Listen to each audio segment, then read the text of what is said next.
Olá pessoal, estamos aqui para mais uma aula do De Olho no Enem. Desta vez não é uma aula ao vivo. Essa aula vai ser gravada, aqui está sendo gravada na verdade, e vai ser divulgada no horário da aula de Química Normal, por conta de um evento que está acontecendo na Faculdade de Ilhéus. Sou o professor Leandro, eu vou estar aqui trabalhando com vocês mais um assunto pertinente para a prova do Enem, um assunto que está sendo cobrado ali, que tem correlação direta com a aprendizagem, e o nosso banco de questões sobre esse assunto e sobre todos os outros assuntos está disponível aqui no site deolhonoenem.com.br. Lá você encontra, além das questões relacionadas aos assuntos, as aulas anteriores que já foram gravadas ao vivo e estão ali disponíveis a qualquer momento que você quiser assistir e se preparar para a prova. As aulas estão lá por todas as disciplinas. Lembrando que o cadastro é gratuito, você não paga nada para fazer esse cadastro, você apenas acessa e assiste a aula no momento que você quiser, no conforto que você precisar, certo? Então está tudo disponível ali. A aula de hoje é sobre um conteúdo que está paralelo a outro assunto que nós já trabalhamos, então se quiser rever outro assunto, pode ficar à vontade lá que está no site, que é a parte de Química Ambiental. Falando sobre química ambiental, atentando-se, né, para a poluição atmosférica, falando sobre as reações químicas que acontecem, que geram a poluição atmosférica e tudo mais. Então falamos muito sobre isso, sobre como a poluição atmosférica ela é gerada através dos processos de transformação química, quais são os tipos de poluição atmosférica, as consequências da poluição atmosférica, está tudo lá. Hoje vamos falar exclusivamente sobre a poluição do solo, sobre como o solo pode ser poluído, como é classificado esse tipo de poluição e principalmente como nós podemos atribuir ali o impacto social, econômico e ecológico. Então tudo isso tem a ver com o assunto da aula de hoje. Então fica atento aí, pega o seu material e se prepara que nós vamos começar, certo? Então o assunto de hoje que nós vamos falar vai ser sobre poluição do solo. É importante sempre lembrar que a poluição do solo é um conteúdo que está atrelado à aprendizagem de ensino médio, por isso que ela vai ser cobrada no Enem, garantidamente. Porque dentro das leis do parâmetro de educação, existe a lei que meio que obriga as escolas a trabalhar com educação ambiental. Então, educação ambiental é um critério para ser avaliado, é um critério que deve ser cobrado no ensino médio, e por isso que vai ser cobrado na prova do Enem. A educação ambiental ela vai estar vinculada de uma maneira interdisciplinar, ela vai falar sobre química, biologia, sobre geografia, então tudo está ali interligado. Por isso que você vai ver essa aula de hoje, vai associar com alguma aprendizagem de geografia, com alguma aprendizagem de biologia, porque é uma área ali de domínio interdisciplinar, ela não é específica para nenhum tipo de disciplina. Então vamos falar aqui sobre ela, certo? Então, para início de conversa, como falar sobre poluição do solo? Pode jogar a tela. A poluição do solo, ela parte do princípio de que, no início, antigamente, as populações tinham-se a noção errônea, né, de que todo resíduo poderia ser lançado diretamente no solo. Então você podia jogar papel, lata, plástico, qualquer material diretamente do solo, porque acreditava-se que o solo seria capaz de decompor o material com o tempo, de dissolver e que não ia ter nenhum risco de contaminação. Então você poderia entupir a natureza de material, porque acreditava-se, erroneamente, de que a natureza seria capaz de lidar com aquele material. Pois bem, vários estudos depois realizados perceberam que existia um grau de periculosidade do material e que isso causava impacto à saúde e ao meio ambiente. Percebeu-se que os produtos gerados poderiam causar danos ao solo, recursos hídricos e inclusive à saúde humana. Então, todos esses impactos analisados eles apresentam ali uma interferência na natureza, uma interferência nos materiais. Pois bem, o fator principal ali analisado que causa esse impacto é o percolato. O percolato, né, é um produto conhecido como chorume, ele é um material altamente poluente. Chorume, para quem não lembra, é aquele material líquido, escuro, que sai do lixo. O chorume ele é constituído por um material composto, né, de matéria orgânica e outros componentes ali, meio com amálgama, né, um amontoado de caldos, e que ele vai ter um caráter ácido, tem um pH abaixo de 5 e tem um cheiro típico e desagradável. Quem nunca sentiu aquele cheiro de lixo que a gente sente quando passa o caminhão do lixo, por exemplo? Esse material é um líquido presente constantemente nos lixões. Por quê? Porque é algo que está constantemente sendo lançado devido à decomposição natural da matéria orgânica e a interação que ele tem ali com as outras substâncias. Então, esse material é um problema sério. Por quê? Porque ele contamina águas, ele contamina tanto a água subterrânea quanto rios e qualquer outro tipo de meio que está ali próximo. E ele também vai causar uma contaminação severa no meio ambiente, já que como ele é um meio ácido, ele vai acabar fazendo com que o pH do solo acabe ficando mais ácido, e isso destrói o solo. Como resultado, várias pesquisas foram feitas dentro da parte de resíduos para poder classificar esse lixo em duas categorias, para poder assim, enfim, classificar aquele lixo que vai produzir chorume, aquele lixo que não vai produzir nenhum tipo de poluente e assim por diante. Os lixos foram classificados em lixos perigosos, certo? Resíduos perigosos e resíduos não perigosos. A principal classificação que se tem para os resíduos sólidos, no caso do Brasil, é considerar que se ele vai ter um risco potencial ao meio ambiente ou se ele vai ter ali um risco, ou não, né? E um risco potencial à saúde pública. A preocupação com os resíduos é sempre nesses dois parâmetros. Se vai estar danificando, né, poluindo, impedindo o funcionamento do meio ambiente e a saúde pública. São os dois pontos cruciais que se analisam. Os conceitos de periculosidade seguem as ideias elaboradas pela BNT. O conceito de periculosidade de um resíduo tem relação com as propriedades físicas do material, as propriedades químicas e as propriedades infectocontagiosas. Tudo isso pode ser classificado em risco à saúde pública, provocando ou acentuando de forma significativa um aumento de mortalidade por incidência de doenças, ou riscos ao meio ambiente, quando o resíduo é manuseado ou destinado de forma inadequada. Aqui vem algo interessante. Toda vez que você tem um resíduo lançado, se ele causa risco à saúde pública, se ele acentua ou provoca mortandade, né, ou incidência de doenças, tudo isso, ele é classificado como um resíduo de periculosidade. No entanto, você pode também ter material classificado como poluição, né, como um material perigoso, sem ser aquele que vai causar doença, certo? Simplesmente pelo destino de forma inadequada. Um exemplo que a gente pode citar disso é a própria água. A água, ela pode sim ser utilizada como poluente. E isso não passa para a nossa cabeça. Ah, quer dizer que se eu jogar água fora, vou estar poluindo a natureza? Tudo depende da forma que você está destinando ela. Destinar ela de forma inadequada pode sim fazer com que a água seja classificada como um material poluente. De que maneira? Por exemplo, se você lança água aquecida, por exemplo, água em 80 graus Celsius ou próximo de 90 graus Celsius. Se você manda essa água aquecida diretamente em rios ou lagos ou até mesmo oceano, você vai estar elevando muito a temperatura daquele rio, fazendo com que os gases acabem saindo devido à temperatura elevada e, ainda por cima, aumentando a temperatura tão suficiente que vai matar micro-organismos e até mesmo alguns animais que estão ali presentes. Então, toda vez que você tem a água sendo lançada de maneira inadequada, você tem ela sendo classificada como poluição. Por isso que não necessariamente o material precisa trazer doenças. Basta que você descarte de maneira errada, você já está ali tornando o material um poluidor. Os resíduos também podem ser classificados de acordo com sua periculosidade, de seguinte maneira. Resíduos de classe 1, que são classificados como perigosos, aqueles que apresentam risco à saúde pública ou ao ambiente, caracterizando-se por terem uma ou mais das seguintes propriedades: inflamabilidade, corrosividade, reatividade, toxicidade e patogenicidade. Também classificado em resíduos de classe 2A, os não inertes, que podem ter propriedades de combustibilidade, biodegradabilidade ou solubilidade, porém não se enquadra como resíduo 1 ou resíduo 2B.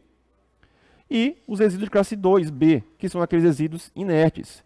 Eles não têm nenhum tipo de característica de solubilidade em consideração superiores ao padrão da potabilidade das águas. Então, são três classificações: os perigosos, os não inertes, que não são perigosos, e os inertes, que não são perigosos.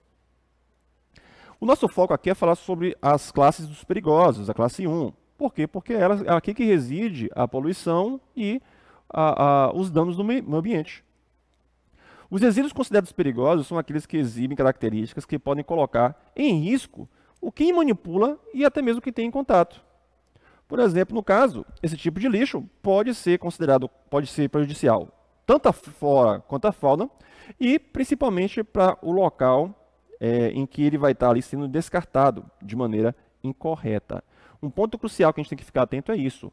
Como vai ser descartado essas substâncias?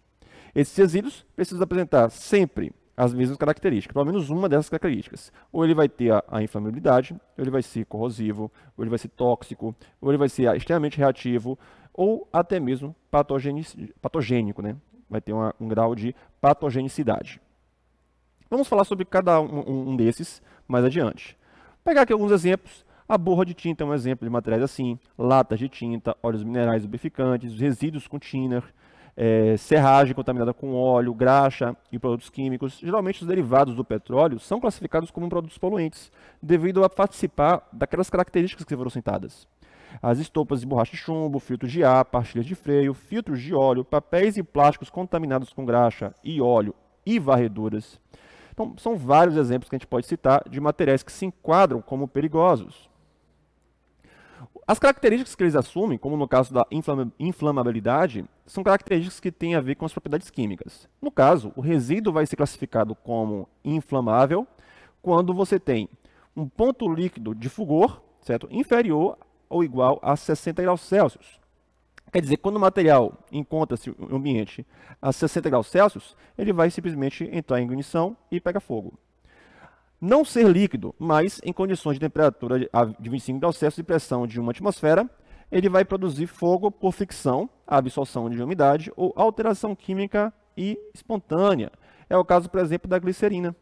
A glicerina é um material que não precisa ser necessariamente líquido, ou até mesmo o gás metano não precisa ser necessariamente líquido, mas que por fricção ou absorção de umidade, ou até mesmo por alterações químicas espontâneas, ele pode pegar fogo e explodir, certo? Nitroglicerina, o gás metano, que é liberado, e a sua fricção com o ar aquecido faz com que ele pegue fogo, formando o famoso fogo fato. A outra característica é a corrosividade. A corrosividade é uma característica que tem a ver com o grau de pH. Lembre-se, pH muito baixo é ácido. pH muito alto é básico. Tanto o pH ácido quanto o pH básico pode sim gerar um grau de corrosividade. No caso, vai se classificar corrosivo qualquer resíduo que apresente ali um pH igual ou inferior a 2. E, no caso, superior ou igual a 12,5. Ou seja, ácido para inferior a 2, básico para superior a 12,5. Nesse caso, produzir uma solução de pH inferior a 2 com superior igual a 12,5. Isso sempre na proporção de 1 para 1 com a água. Por quê? Porque aí você vai indicar que o material está liberando mais ácidos, mais íons H+, ou mais íons OH-. A toxicidade, que é um fator que tem a ver principalmente com a interação que existe entre o organismo e a substância química. Os materiais tóxicos, né, os agentes tóxicos, eles podem ser absorvidos pelo organismo através da inalação, né, respirar o material, ingerir o material, ou até mesmo absorção cutânea. O simples fato de tocar no material já pode ser um indicativo de que você está ali sendo intoxicado. Também é classificado os resíduos através da sua reatividade, né, são materiais radioativos, aqueles que forem instáveis, reagirem de forma violenta e imediata, sem detonar e com água ou com qualquer outra mistura potencialmente explosiva em contato com a água. Um exemplo que a gente pode citar são os materiais metálicos como o sódio metálico. O sódio metálico é um material extremamente reativo. Quando ele entra em contato com a água, por exemplo, ele pode pegar fogo. E aí ele acaba sendo um material poluente e perigoso. E, claro, a classificação dos patogênicos, né, que apresenta patogenicidade.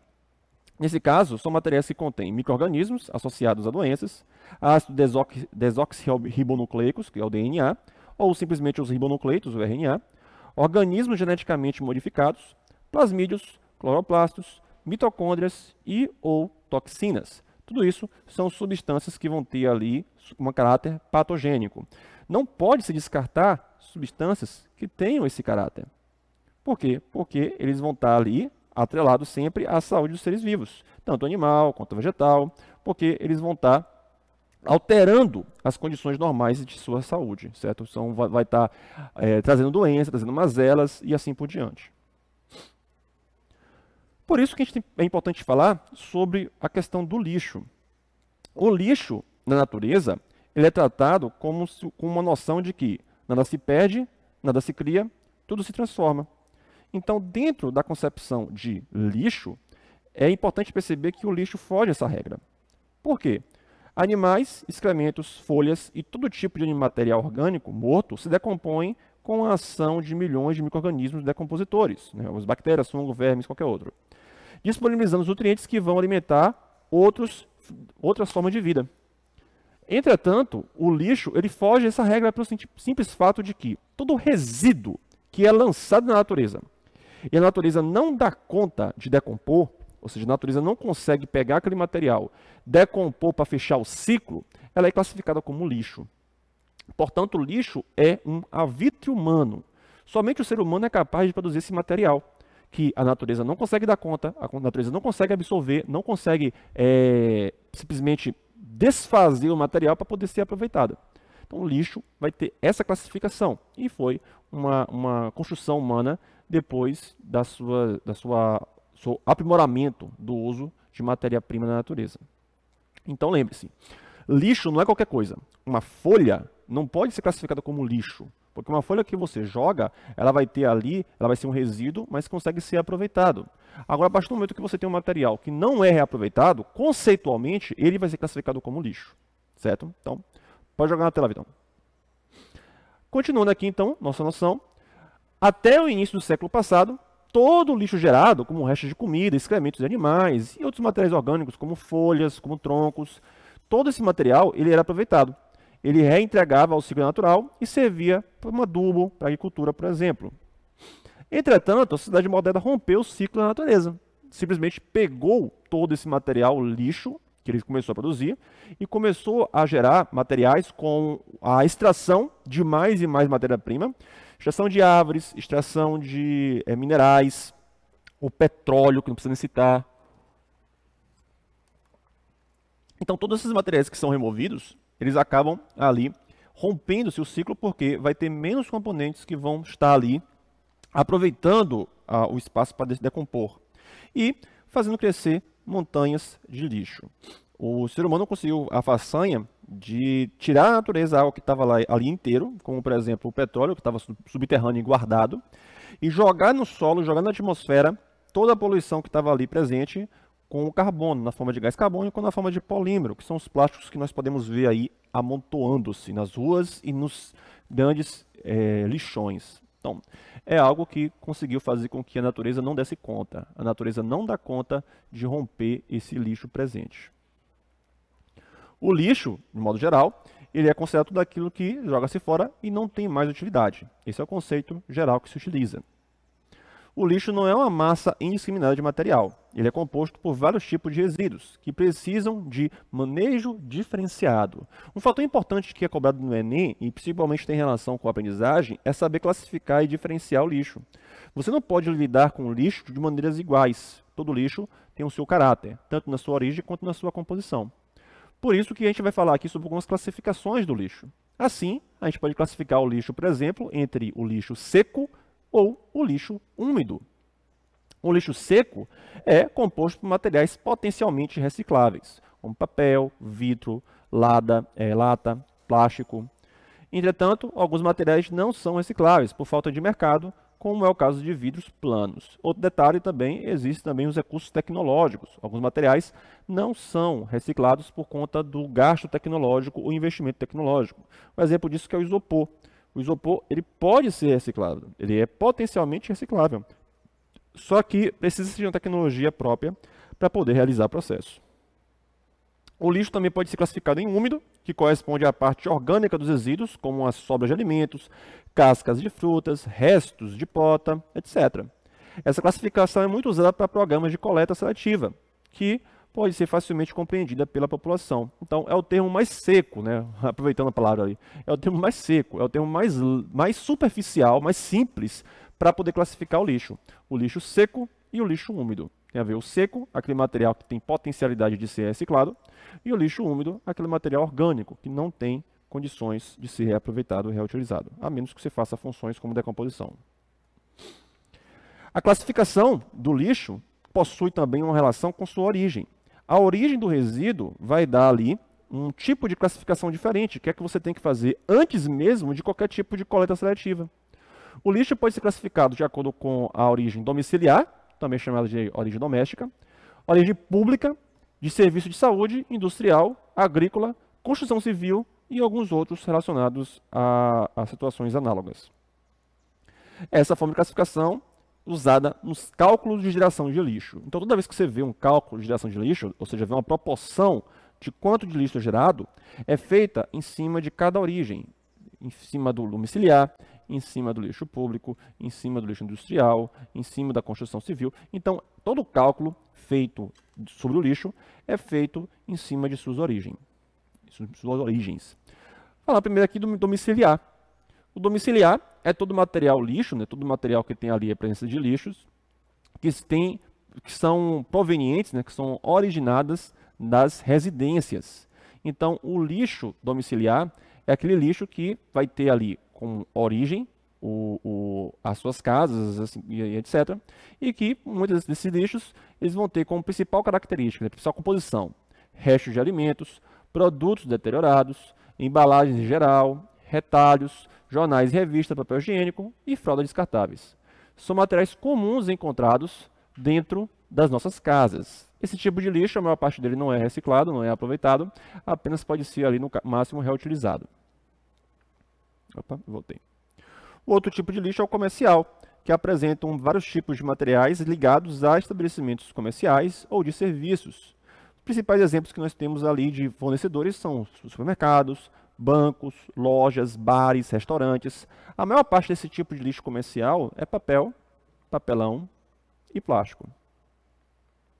Então, são materiais que o pessoal passa muito para reciclar, para quem já viveu, quem vive em grandes centros urbanos, volta e meia ver que no final do expediente, no final do dia, várias pessoas passam para coletar ali papel ou papelão para poder fazer o processo de reciclagem.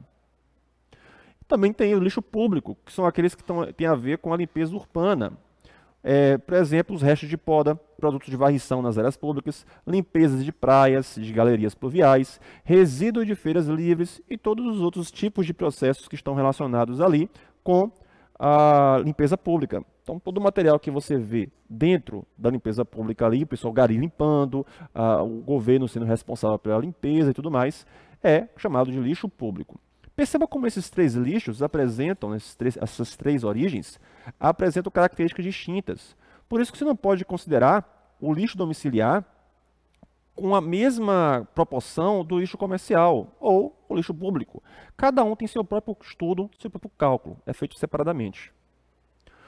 O outro tipo de lixo é o lixo através de serviços de saúde. No caso, os resíduos provenientes de hospitais, clínicas médicas, odontológicas, laboratório, farmácias. Esse lixo de saúde ele é potencialmente perigoso, porque ele pode conter principalmente os agentes patogênicos, como agentes biológicos, os perigosos em si, produtos químicos perigosos ou quimioterápicos, agulhas, seringas, lâminas que podem estar embebidas com sangue contaminado, ampolas de vidro, brocas. Então, todo material derivado das agências de saúde, né, como laboratórios, farmácias, são materiais perigosos. Certo? É bom lembrar também que materiais plásticos podem também conter, vindo desses lugares, agentes como, por exemplo, os coliformes fecais, que são prejudiciais. Em situações, por exemplo, de pessoas doentes, com doenças contagiosas, elas podem passar a doença através dos coliformes fecais. Então é bom ficar atento que esse tipo de lixo é o tipo de lixo que acaba tendo uma empresa específica para tratar e deslocar ele. Outro tipo de lixo é o lixo industrial. Esse tipo de lixo é resultado de processos industriais que vai ter, obviamente, uma variação de acordo com o ramo da indústria. Por exemplo, indústrias alimentícias vão produzir materiais que restem de alimentos, assim por diante. Metalúrgica vão produzir muitos lixos com restos de metais ou metais pulverizados. Então, nessa categoria está a maior parte dos materiais considerados perigosos ou tóxicos. O maior problema que nós temos aqui são os resíduos derivados das combustões, os resíduos derivados do descarte, e isso apresenta toxicidade bastante elevada.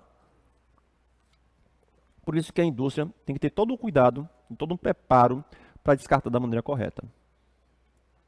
Temos também o lixo agrícola, que é resultado de atividades de agricultura e pecuária. O lixo agrícola, ele possui ali uma concentração de materiais bem específico. Embalagens de agrotóxicos, rações, adubos, restos de colheita, dejetos de animais, de criação de animais. Então são coisas que a gente não encontra facilmente assim em nossas casas e principalmente na área industrial ou comercial. Restos de alimentos até que é fácil de encontrar. Agora, por exemplo, agrotóxicos é uma coisa que meio que exclusiva do lixo agrícola. Então, agrotóxicos, os dejetos de criação de animais também é encontrado em nossas casas, mas em menor proporção, porque o que temos ali são animais domésticos. Agora, quando a gente vai escalar isso para a região agrícola, muitos porcos, muitas vacas, muitos gados, né, você vai ter uma proporção muito grande de lixos, ou seja, dejetos de animais. E isso acaba sendo um tipo de lixo específico. E a construção civil, né, os entulhos que nós encontramos lá, de reformas, demolições, escavações, né, pedaço de telha, pedaço de cimento, é um tipo de lixo. A natureza não vai conseguir aproveitar aquilo. Ela não vai se decompor, então nós classificamos aquilo ali como lixo. De novo, é um tipo de lixo que tem esse grau de exclusividade. Por isso que é necessário... Pode jogar para mim aqui, Vitor. Por isso que é necessário criar-se uma noção de que todo estudo relacionado ao lixo, suas quantidades, suas proporções, suas interações, tem uma relação direta com a sua origem. Dependendo da origem, como podemos ver aqui nesses exemplos, dependendo da origem do lixo, você vai ter uma classificação e você vai ter uma proporção completamente diferente. Por exemplo, em zonas urbanas, o lixo agrícola tem uma proporção minúscula, porque você não tem característica típica ali na zona agrícola, na zona urbana, de material agrícola. No entanto, o lixo civil e o lixo público, né, o lixo construção civil, né, os entulhos, e o lixo comercial, o lixo público, é muito grande. Você vai ter ali uma proporção bem descabida em comparação a outros centros, como cidades pequenas, em que tem um lixo doméstico muito maior, tem um lixo agrícola ali mais presente, porque cidades pequenas geralmente são cercadas por fazendas que fazem ali interação e dividem quase que o mesmo tipo de destino para o lixo. Então perceba que esse é o primeiro passo. Você deve sempre classificar o lixo. Inicialmente, o primeiro momento é o quê? Classificar de acordo com a origem. É o primeiro momento de classificação do lixo. Certo? Então, pode jogar aí, Vitor. Aqui eu vou falar sobre os resíduos perigosos e, principalmente, alguns exemplos. Os resíduos perigosos tem tanto na indústria quanto em escala doméstica. Alguns exemplos são restos de tintas, que tem algumas delas chumbo e outros materiais tóxicos, solventes, aerosóis devido aos aerosóis que têm os clorofluorocarbonetos, que são poluentes atmosféricos, produtos de limpeza do modo geral, como a água sanitária também acaba sendo poluente, se for lançada diretamente na água, lâmpadas fluorescentes por causa dos grupos de mercúrio que ela possui na sua constituição, medicamentos vencidos, pilhas, principalmente pilhas mais antigas, que eram constituídas por cádmio e mercúrio, que são componentes de alta periculosidade. Contém significativa quantidade de substâncias químicas nocivas no meio ambiente. Essas substâncias aqui que foram listadas. Estima-se que existam de 70 a 100 mil produtos químicos sintéticos utilizados de forma comercial na agricultura, na indústria e em produtos domésticos. Infelizmente, a sua concentração são percebidas apenas depois de muito tempo de uso. Detalhe importante, você não consegue ter uma noção, uma escala de prejuízo ambiental a curto prazo. Um exemplo que a gente pode citar são os usos de agrotóxicos. A gente não vai saber se o agrotóxico que está sendo usado ele vai danificar as plantas ou a população que consome em curto prazo. Só vai perceber depois que as pessoas consomem e depois podem desenvolver algum tipo de doença, algum tipo de anomalia e assim por diante. Então, nunca esse tipo de poluição específica vai ser vista a curto prazo. Aqui alguns exemplos de componentes que também têm efeitos de longo prazo, como é o caso dos metais pesados. Metais pesados como o mercúrio, eles têm o caráter de bioacumulação, né? Eles são bioacumuladores. Mercúrio, chumbo, o cádmio. Ele é encontrado em produtos farmacêuticos, ele é encontrado em lâmpadas fluorescentes, os sais de mercúrio. A parte branca, aquele pozinho branco que sai da lâmpada fluorescente, é sal de mercúrio. Interruptores possuem também. Pilhas e baterias, principalmente as pilhas e baterias antigas. Você tem lá, você tem que olhar a composição para poder saber. Tintas, muitas delas são em base de mercúrio. Fungicidas e o termômetro, aqueles termômetros antigos que tem ali um material líquido metálico, que é um metal líquido, de qualquer forma, né? É o mercúrio.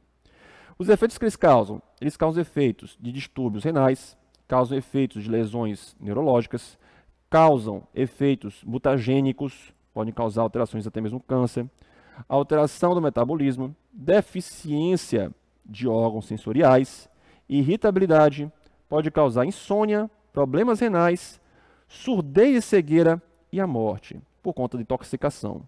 Mercúrio, ele é bioacumulador, gente. O que acontece? Se um ser vivo pequenininho, de repente, se alimenta de algo que tem mercúrio, ele vai ficar ali contaminado. Um peixe maior vem e se alimenta dele, ele vai ficar ali também contaminado. Então, só que o peixe maior se alimenta de 1, 2, 3 outros peixinhos menores, não é isso? Então, você vai ter ali mais peixes contaminados, então vai aumentar ainda mais a contaminação do peixe maior. Se vem um ser humano e se alimenta desse peixe maior, a contaminação do peixe vai passar para ele. Só que é pior porque o ser humano não vai comer somente um peixe grande, ele vai comer 2 peixes grandes ou 3. Não quer dizer que ele é guloso, vai engolir um bocado. É porque se ele comer um dia, um mês depois ele come o outro, vai continuar acumulando. Esse é o efeito de mercúrio e esse é o efeito de outros materiais pesados que ficam ali nos organismos, o efeito de bioacumulação. Quanto mais alta for a posição da cadeia, pior vai ser a bioacumulação, porque ele vai estar pegando mais fonte, mais concentração, e nisso vai ser mais perigoso. Animais que estão no pé da cadeia, né, da base da cadeia alimentar ali, eles vão se contaminar em escala muito menor, porque eles não vão comer materiais em grandes quantidades que vão estar contaminados. Portanto, o bioacumulador afeta os seres que se alimentam no final da cadeia. O exemplo aqui é o ser humano, que sofre bastante com isso. Um outro tipo de metal pesado que causa problemas assim é o cádmio, que é muito comum em pilhas e baterias antigas. O cádmio também é encontrado em alguns plásticos, em alguns pigmentos e papéis, como por exemplo o papel de jornal. Antigamente tinha-se muito, hoje eu acho que não tem mais. Dores reumáticas são consequências do efeito de contaminação por cádmio, distúrbios metabólicos, osteoporose, disfunção renal. Então tudo isso são consequências da intoxicação. E por fim, o último metal pesado apresentado aqui é o chumbo. O chumbo é um metal que é usado muito para tintas, para poder fazer com que a tinta apresente ali aquela teor sólida. Também é usado em impermeabilizantes, também é usado em estruturas de cerâmicas, vidros, inseticidas e em baterias de veículos, por exemplo, que são as baterias que tem de chumbo e uso ali a solução de ácido sulfúrico. A contaminação de chumbo causa perda de memória, causa dores de cabeça, anemia e paralisia. É um problema muito sério o que chumbo causa no organismo. Por isso que os metais pesados são poluentes seríssimos, que se espalham, que se estendem e atingem até mesmo seres humanos, mesmo que forem lançados longe, porque ele vai acumular até chegar no ser humano. Aqui vamos ver um caso de lixos e outros problemas que têm a ver com a geração de resíduos. O aumento da geração de resíduos sólidos tem a ver com várias consequências negativas. Que consequências? A primeira delas é o custo elevado de coletas e tratamento de lixo. Por quê? Quanto mais lixo você gera, mais problema, mais custo você vai ter.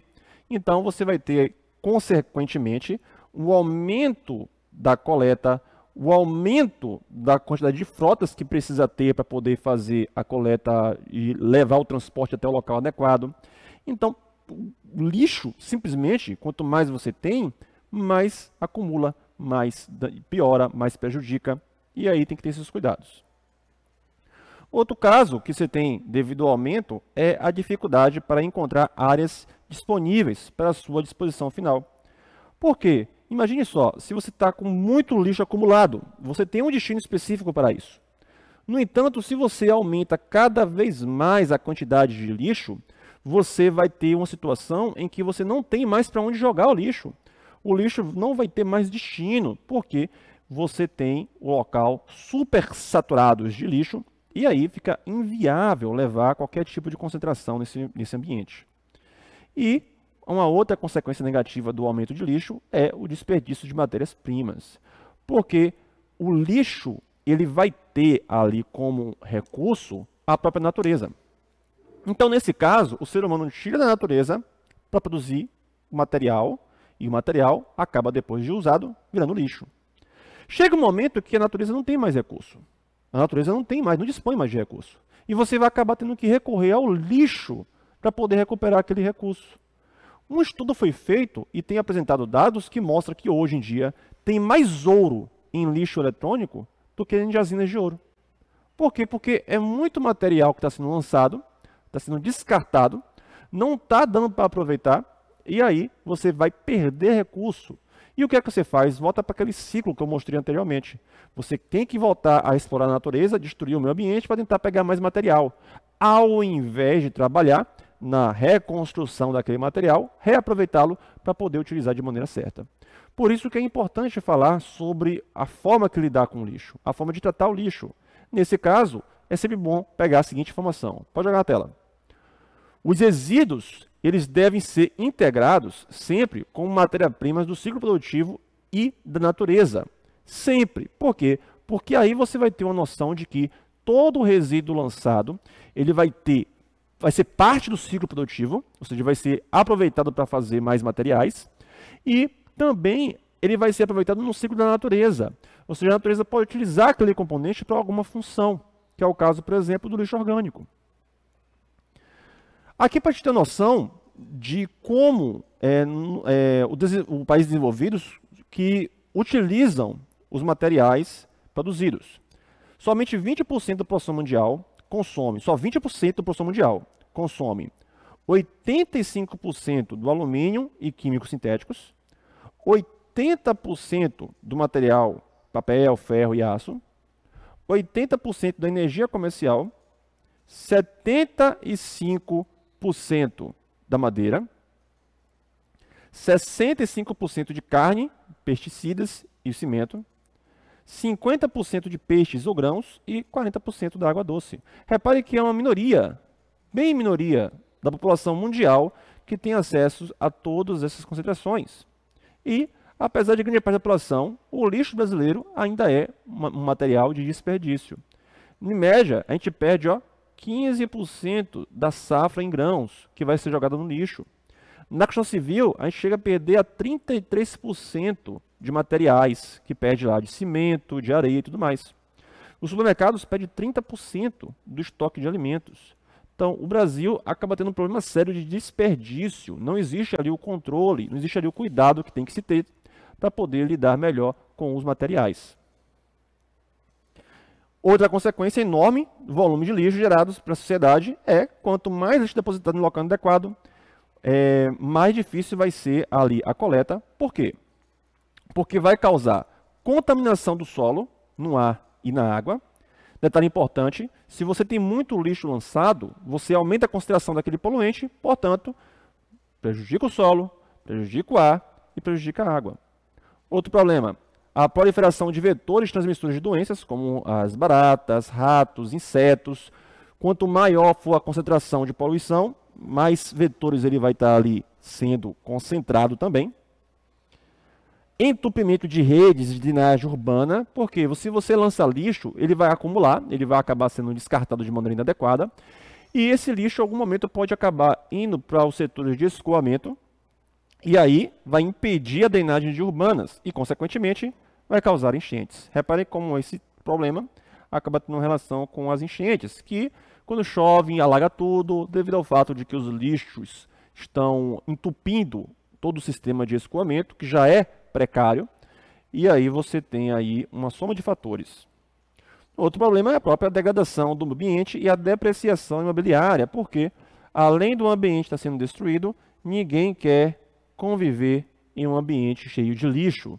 Ambientes que apresentam ali saída de esgoto, que apresentam ali lixões próximos, eles são depreciados, eles não são bem vistos no mercado financeiro. E, obviamente, o lixo depositado em local inadequado gera doenças, certo? A falta de coleta vai gerar esse montante de lixo. Esse montante de lixo vai gerar vetores. Os vetores vão gerar doenças. E aí nós temos o ciclo vicioso da poluição do resíduo sólido.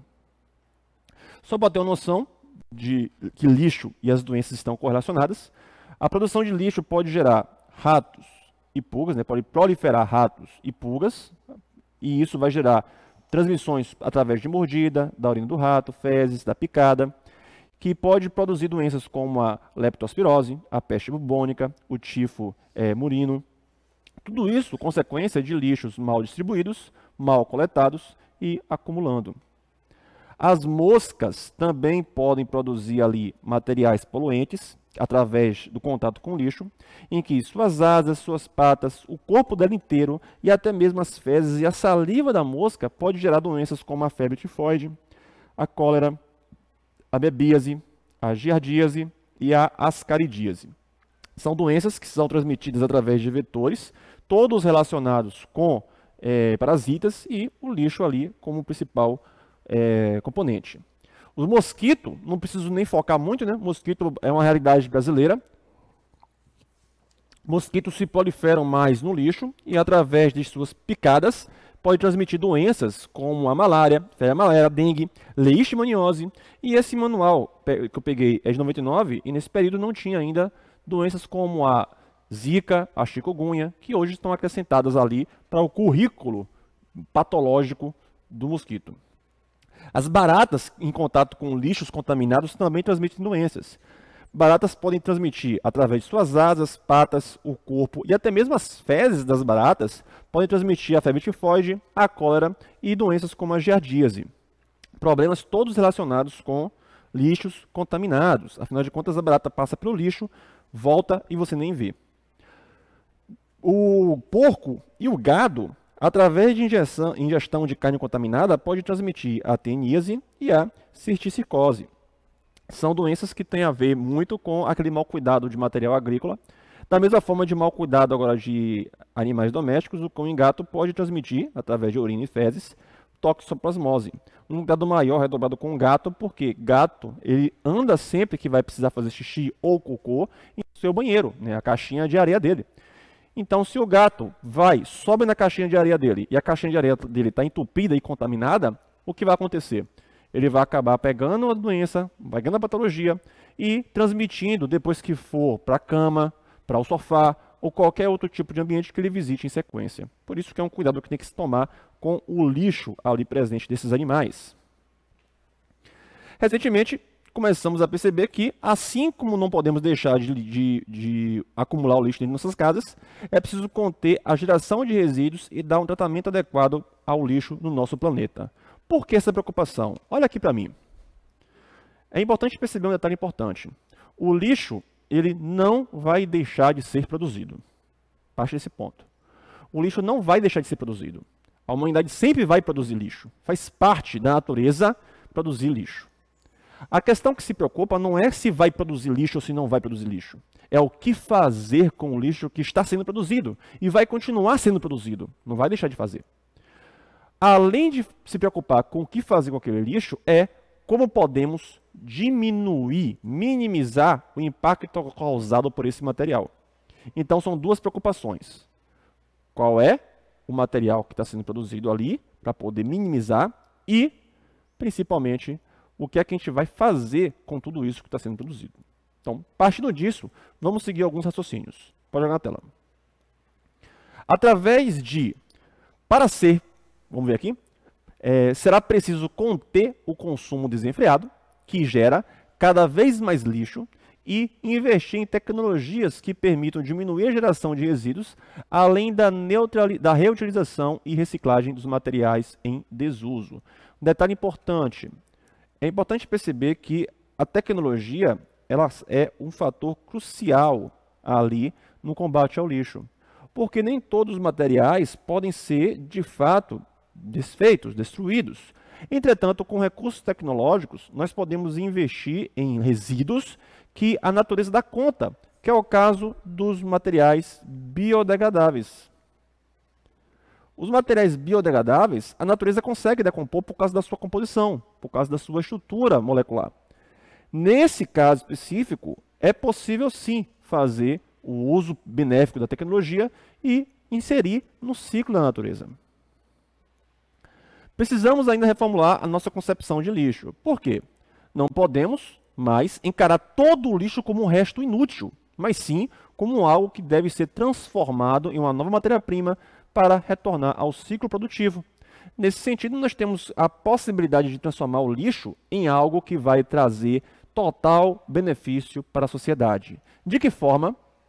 Através dos princípios dos 3 R's, que são reduzir, reutilizar e reciclar. Ah, nossa, mas esse assunto é muito batido, eu vejo isso desde a minha fundamental. Pois é, isso cai no Enem. Tem questões do Enem tratando sobre o lixo de reduzir, reutilizar, os conceitos que diferenciam reciclar e reutilizar, qual a diferença real em termos de conceito, tudo isso. Então vamos falar sobre eles. Reduzir é um pouquinho meio que intuitivo entender, né? Significa consumir menos produtos e preferir aqueles que oferecem menor potencial de geração de resíduos e têm uma maior durabilidade. Sempre reduzir o consumo, sempre reduzir o uso para poder ter melhor proveito e maior aplicação. Reutilizar, que é usar novamente as embalagens. Ponto. É usar novamente. Só que não é usar novamente de qualquer forma. É usar novamente para uma finalidade nova e diferente. Por exemplo, reutilizar é pegar um pote plástico e usar para guardar alimentos, por exemplo, um pote de sorvete para guardar feijão, como muita gente faz aí, e coloca na geladeira. Então você pega o material, pega uma lata de leite em pó e guarda e transforma ela em um caqueiro. Ou pega ali uma garrafa PET e transforma nela em um porta-lápis. Então é pegar o material e utilizar para uma finalidade diferente. Isso é conceitualmente diferente de reciclar, porque reciclar envolve transformar o material. A transformação é o conceito envolvendo todo o aspecto de reciclagem.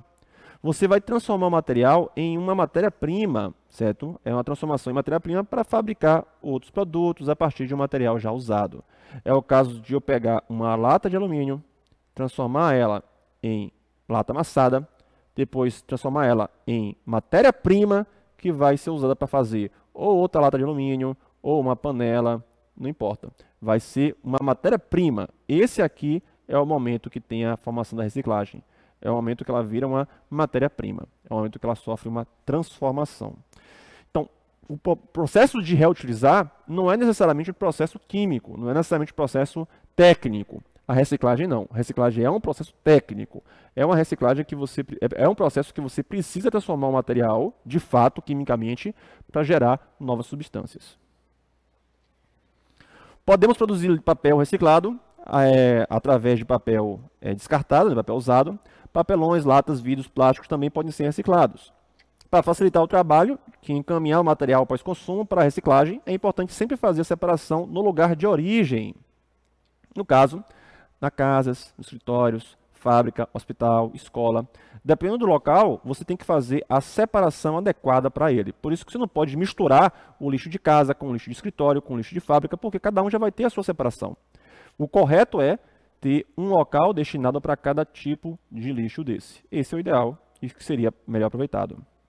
A separação também é necessária para que o descarte adequado de resíduos perigosos. Você não pode jogar qualquer tipo de resíduo junto dos materiais que podem ser reciclados.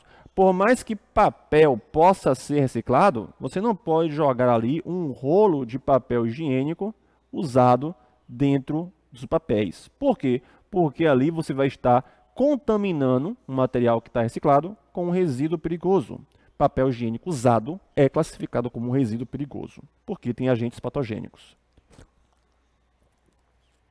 Globo. E aqui falamos sobre a indústria da reciclagem.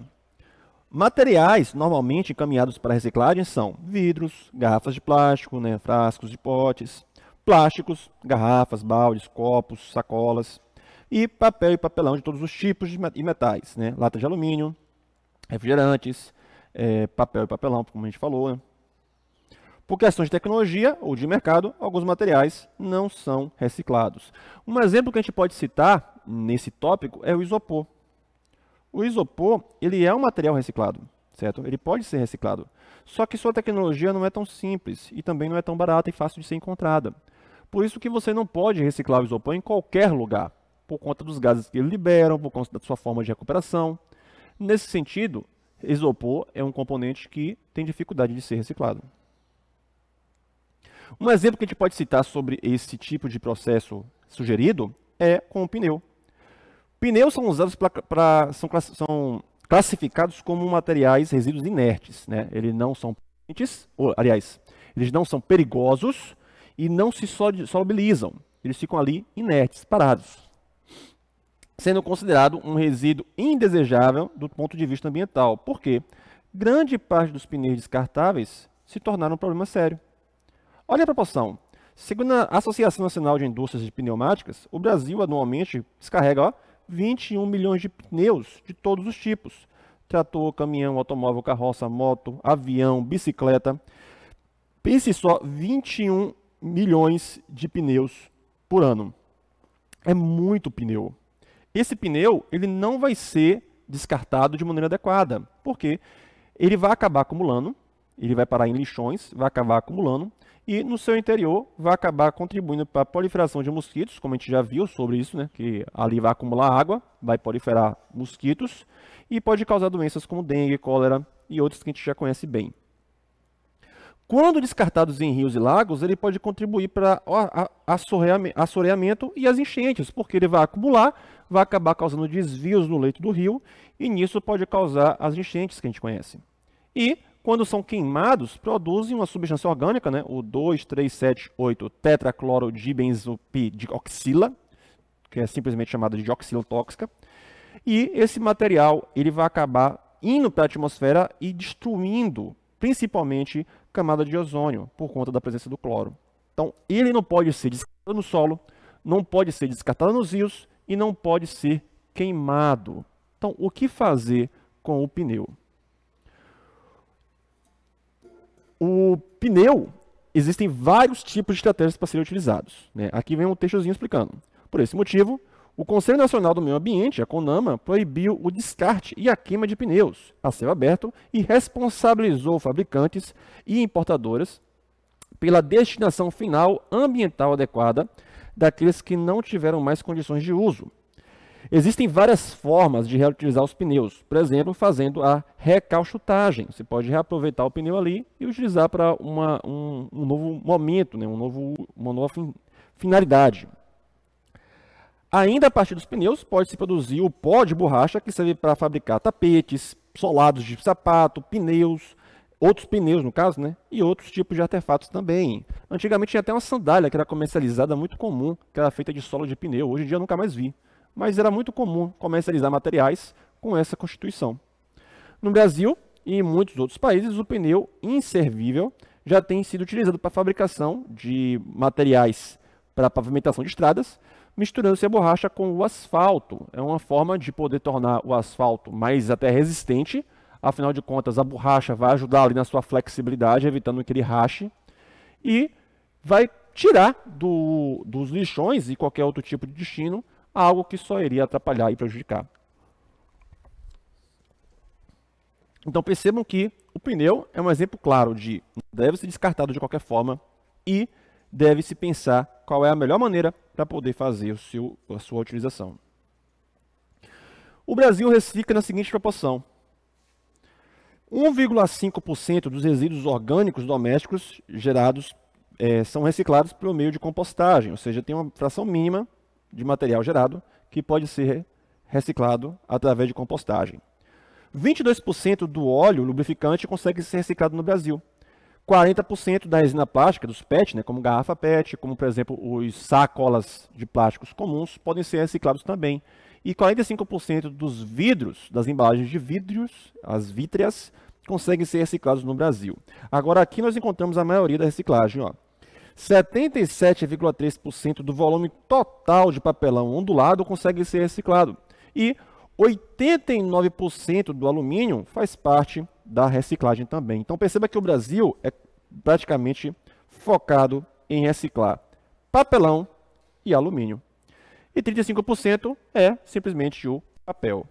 Por isso que o mais comum que nós encontramos no nosso cotidiano são catadores de latinha para poder reciclar latas e alumínios, e o pessoal que faz as coletas dos papelões que ficam na região de comércio, principalmente, né, um lixo comercial, carregam aquelas carroças cheias de papelão para poder fazer ali uma venda e fazer a reciclagem posteriormente. Por isso que são os mais comuns. É mais difícil nós encontrarmos o pessoal pegando, por exemplo, óleo lubrificante para poder fazer a reciclagem.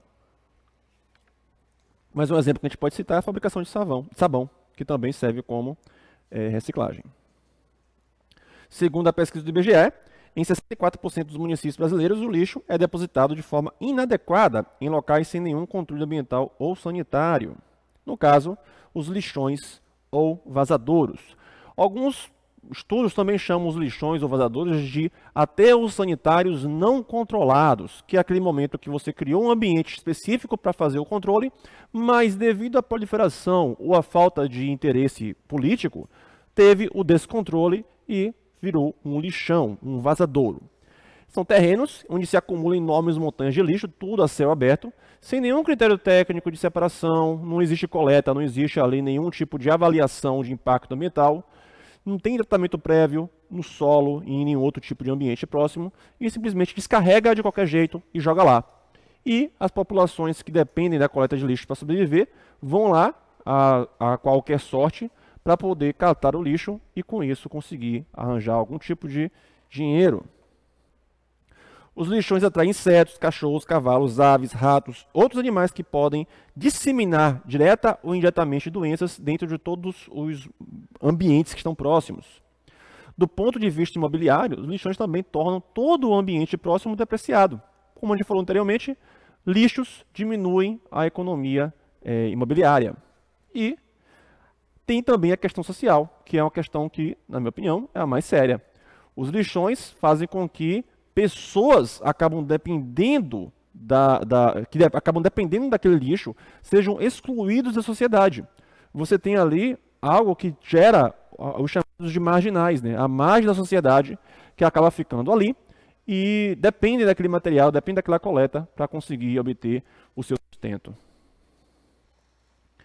Como resultado da degradação dos resíduos sólidos e da água da chuva, é gerado o chorume, né? O chorume vai estar ali caindo sobre os lixões, a água da chuva vai acabar arrastando todos os componentes orgânicos, se misturando e formando esse componente ali, essa substância química perigosa, tóxica e ácida. Elevando o poder de contaminação, porque ele vai se infiltrar no solo, ele vai acabar contaminando as águas dos lençóis freáticos e qualquer tipo de fonte de água que esteja próxima.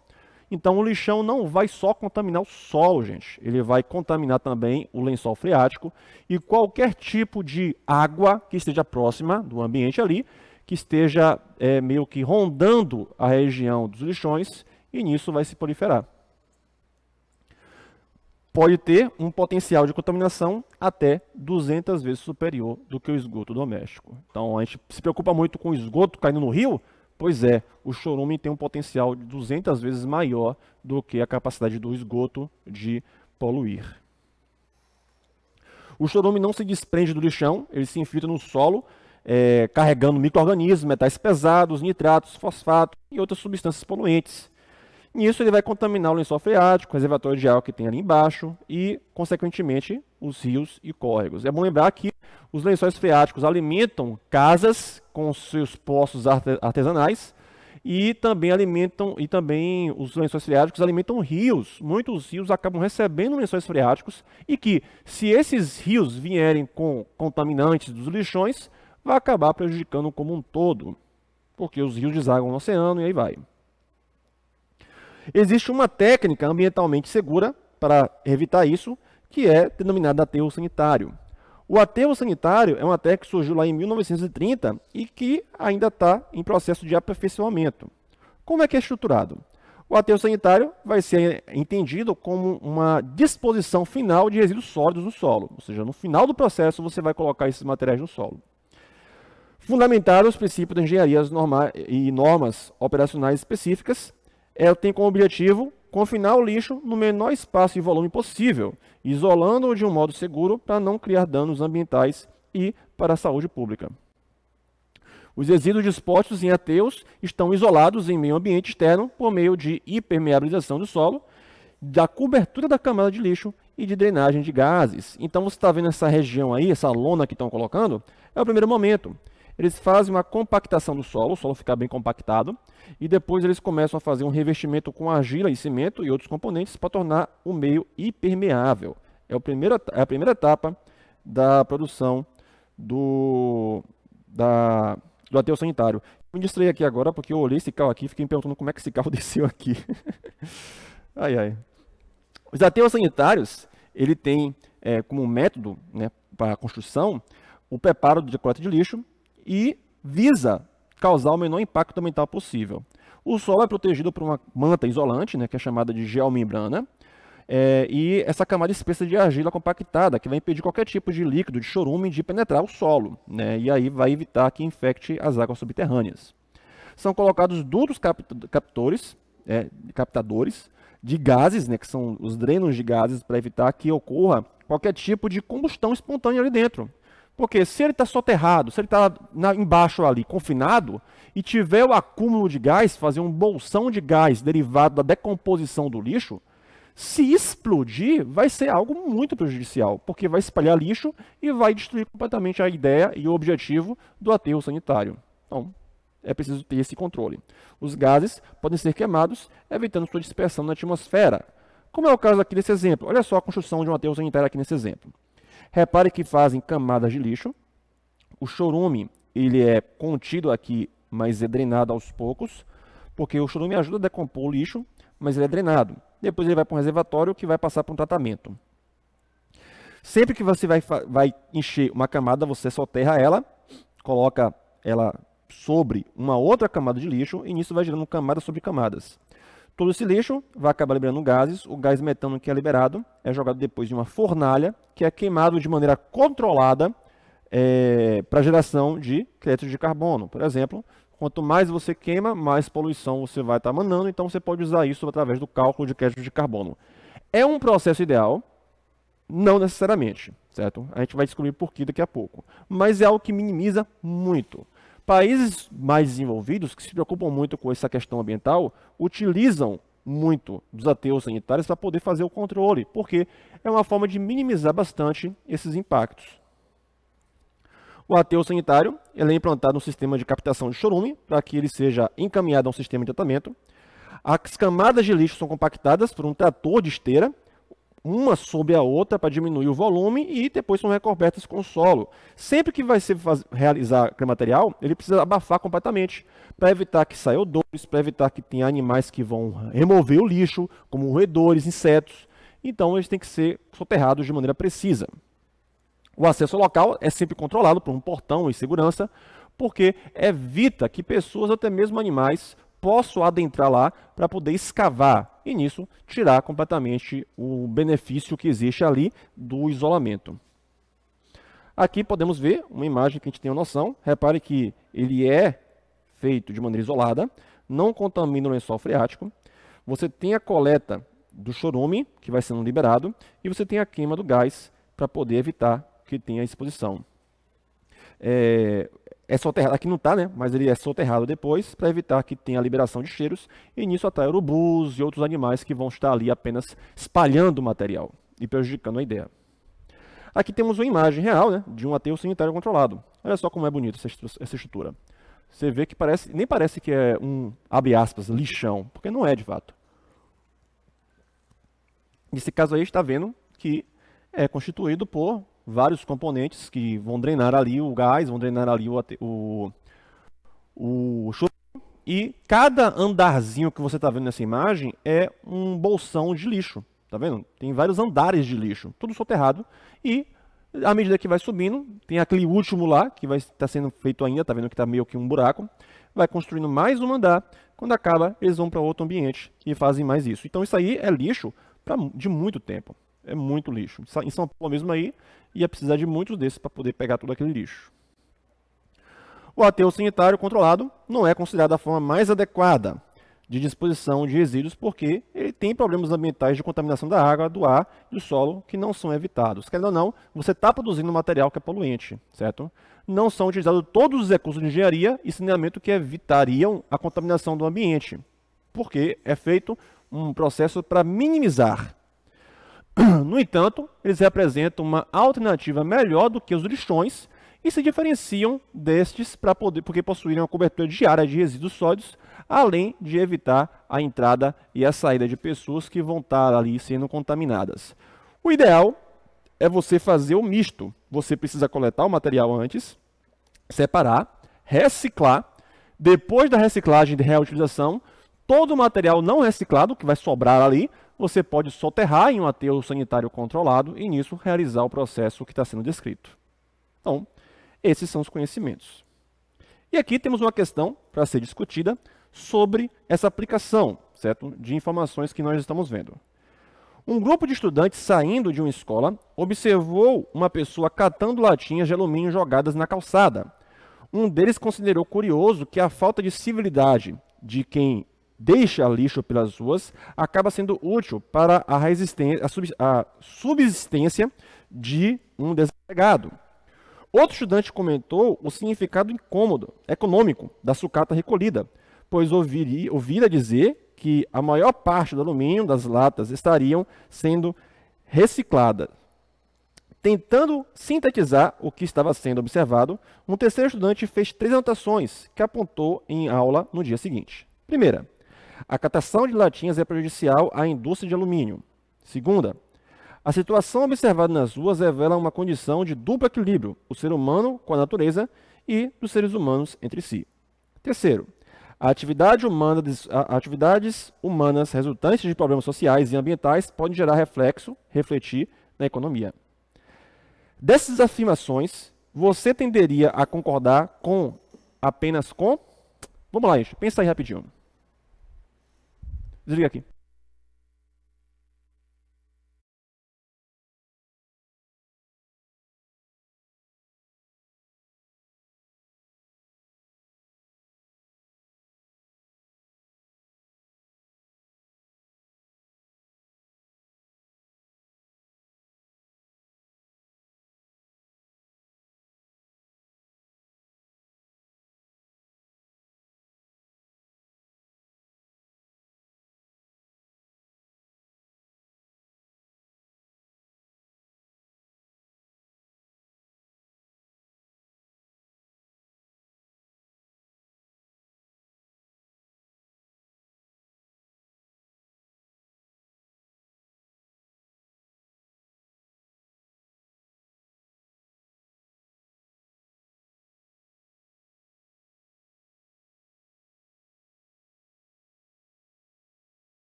Pronto aí? Então, vamos analisar essa questão. Primeiramente, a gente tem que entender que a catação de latinhas é prejudicial à indústria de alumínio, é um raciocínio meio equivocado. Por quê? Quando você lida com a ideia de catar latinha, você está fazendo com que ela volte para o ciclo. Então, você não vai considerar isso aqui como algo que esteja realmente relacionado com o que foi observado.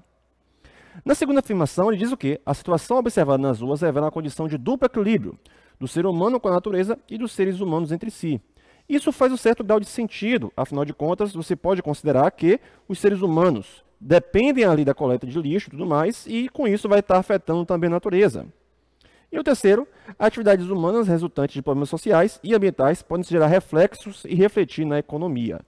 Como nós vimos na aula de hoje, é importante levar em consideração que todo o impacto gerado pela sociedade vai refletir na economia e no meio ambiente. Por isso que apenas essas duas estariam certas, a 2 e a 3, certo? Essas seriam informações corretas referentes ao aprendizado. Então, aqui nós vemos que todo conhecimento aplicado à situação de impactos ambientais tem um reflexo direto, tanto na economia quanto nos fatores de educação. Porque toda a construção que existe para a tecnologia, para a solução de minimizar os 3 L's que a gente falou, tem uma relação direta com a aprendizagem e a educação. Sem isso, nós não conseguimos atribuir os efeitos colaterais e, principalmente, os efeitos coligados ao desenvolvimento humano. O desenvolvimento social depende dessa aprendizagem, depende desse fluxo contínuo de informação. É aí que entra as questões que nós vamos trabalhar aqui no Enem. São questões que pegam informações como foram as que foram discutidas hoje e vão associar a aprendizagem e, principalmente, ao fluxo de informações ligados ali a fator econômico, social e ambiental. Então percebam que todas essas informações elas fecham a ideia de educação ambiental, que é o que é cobrado ali no Enem, que é o que vai ser ali abordado nas questões do Enem, todo o pretexto de educação ambiental.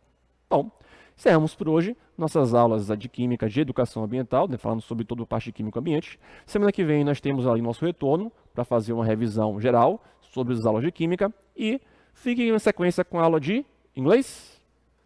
Fiquem na sequência com a aula de inglês do professor Ícaro. Até a próxima, pessoal.